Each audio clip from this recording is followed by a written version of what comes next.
The flashing red and blue lights sliced through our calm, suburban afternoon like a thunderclap in a church.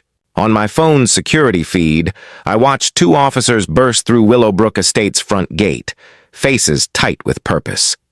And right there on my doorstep stood Karen Whitfield, our self-proclaimed queen and HOA president, waving a shiny key in the air like it was her badge of authority.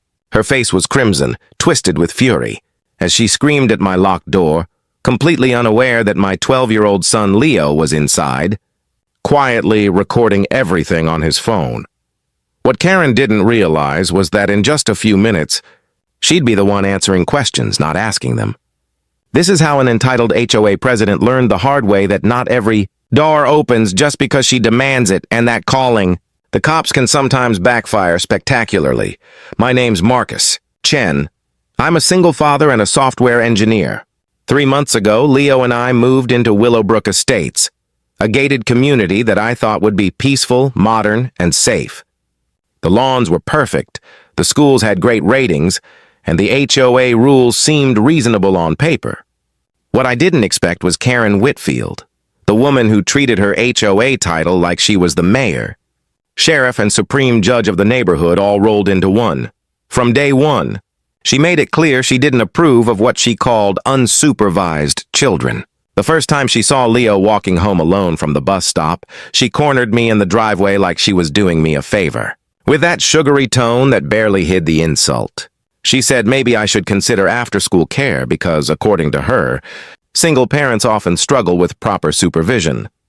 I told her politely that Leo was 12, smart, independent, and completely fine being home for a couple of hours after school. Plus, I worked from home and kept an eye on him through our smart security system.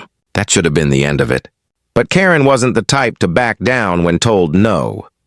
A week later, she started making up new rules that weren't written anywhere.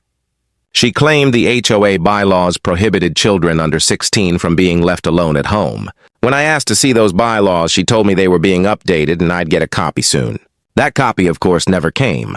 Over the next few weeks, Karen's obsession grew. Every afternoon, her silver SUV would appear right as the school bus arrived. She'd slow roll past our driveway, pretending to check mailboxes or street signs, but always keeping her eyes on our front door. Sometimes she even parked across the street, just watching. Leo started asking me why the mean lady was always spying on him. Things came to a head one Tuesday in October. I was in the middle of a crucial video conference with clients in Japan when my phone buzzed with alerts from our smart home system. Someone was trying to unlock our front door again and again, but the key wasn't working. Then came the sound I'll never forget. Karen's shrill voice echoing through the security speakers, ordering Leo to open the door immediately. My blood ran cold as I switched to the live feed. There she was, jamming a key into the lock, muttering something about an HOA master key and a welfare check. Leo, bless that kid, stayed calm. Just like we practiced, he pressed the panic button that sealed the house and activated every security camera. A second later, my phone rang. "Dad," Leo said steadily, "that Karen lady's trying to break in. She says she has a master key, but it's not working." I told him he did everything right and to stay put. Through the speaker, I spoke directly to her. "Karen, you are trespassing. Leave my property now." Instead of leaving, she doubled down. Her face turned redder than a stoplight as she pulled out her phone. To my disbelief, she actually dialed 911, putting on her best hysterical performance. She told the dispatcher there was an abandoned child inside, possibly hurt, and she couldn't get in to help. She even claimed she was performing an authorized HOA welfare check, accusing me of neglect. The second she hung up, I called 911 myself, explaining that an unauthorized person was attempting to enter my home while my son was safe inside. The dispatcher assured me that officers were already en route. I shut down my meeting, grabbed my keys, and sped home with my heart hammering. When I pulled into Willowbrook Estates, the flashing lights were already painting the houses red and blue. Two officers, Martinez and Thompson, stood at my porch while Karen ranted about HOA safety rules and parental irresponsibility. Inside, Leo followed my instructions perfectly. He stayed calm and spoke through the video doorbell, telling the officers he was fine and just doing his homework. By the time I stepped out of my car, Karen was pointing at me dramatically, declaring, "That's him. That's the negligent father who left his child alone." Officer Martinez gave me a look, half amusement, half disbelief. He asked me quietly to explain what happened. I walked up to the door, pulled out my real house key, and unlocked it in one clean turn, while Karen's so-called master key hung uselessly from her fingers.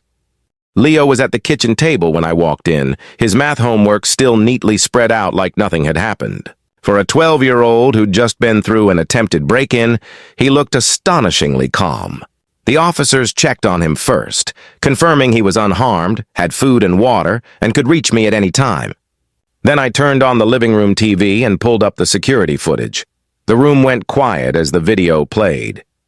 It showed Karen marching up to our door, waving her so-called master key and forcing it into the lock like she owned the place. The timestamp revealed she'd been trying for nearly 10 minutes before she ever called the police. Officer Thompson crossed his arms and asked flatly, "Ma'am, where did you get that key?"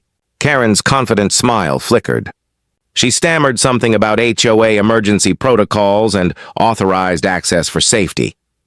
When pressed, she admitted she'd made a copy of a maintenance key during a previous inspection for emergencies. The officers exchanged sharp looks. Duplication of a homeowner's key without permission? That wasn't safety. It was criminal intent. That's when I showed them the file I'd been compiling for weeks. Screenshots of her fake HOA rules, dated notes of every time she'd parked outside to watch Leo, and witness statements from neighbors. Mrs. Rodriguez across the street had even shared her doorbell footage. Karen sitting in her car for 20 minutes straight, eyes locked on our house. Officer Martinez's tone hardened. He reminded Karen that filing a false 911 report about a child in danger was a serious misuse of emergency services. The more he spoke, the smaller she seemed. The once arrogant president of the HOA was shrinking under the weight of her own lies. Outside, neighbors started to gather, watering plants, pretending to check mail, but clearly watching the whole scene unfold. A few phones were raised. The gossip train was already boarding. Karen noticed too. Her face flushed red, then pale, as the authority she'd clung to for years dissolved in front of her audience. Officer Thompson asked to see the HOA bylaws, granting her any right to enter a resident's home. Karen faltered, claiming the documents were at her house. Thompson cut her off gently but firmly. "Ma'am, no HOA policy overrides state property laws. You cannot enter a private home without permission." Then came the words I'll never forget. "Karen Whitfield, you are being cited for attempted unlawful entry and false reporting to emergency services." Her mouth opened, but no sound came out.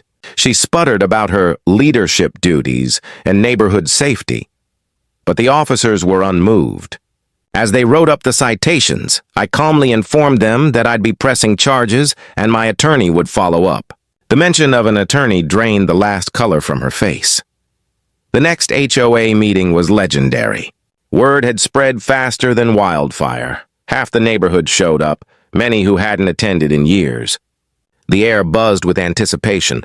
I brought my attorney, Jacob Morrison, an HOA specialist with a reputation for dismantling bullies like Karen. Jacob laid everything out like a courtroom presentation. Unauthorized key duplication, attempted break-in, false reporting, harassment. It was all documented, time-stamped, and undeniable. He even called for a full audit of the HOA's key control policies to ensure no other homeowners had been compromised. As he spoke, the board members shifted uncomfortably. Tom Bradley, the treasurer, admitted Karen had tried to sneak in a motion for mandatory welfare checks without any board approval. Sarah Kim, the secretary, produced the minutes showing the board had explicitly voted against granting her entry authority. One by one, they all distanced themselves from her. When the vote of no confidence came up, the result was unanimous. Even Karen's usual allies couldn't defend her now. The room erupted in murmurs as Karen shot to her feet, her chair screeching across the tile. "You'll regret this," she shouted, her voice cracking. "This neighborhood will fall apart without me."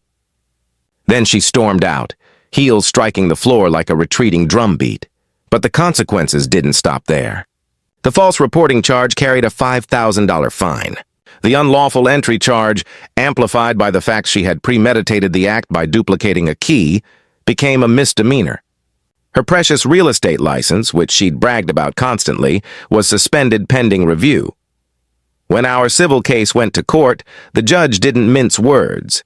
Karen's harassment, false accusations, and emotional harm to Leo were undeniable. The settlement ordered her to pay $15,000 in damages and legal fees. She was permanently banned from serving on any HOA board and sentenced to 100 hours of community service.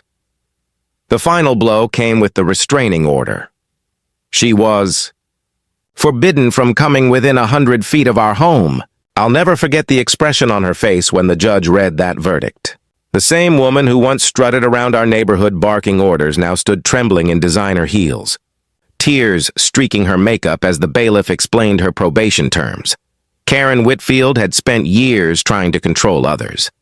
But that October, when she tried to use her fake master key, she unlocked the one door she couldn't close, the door to her own downfall.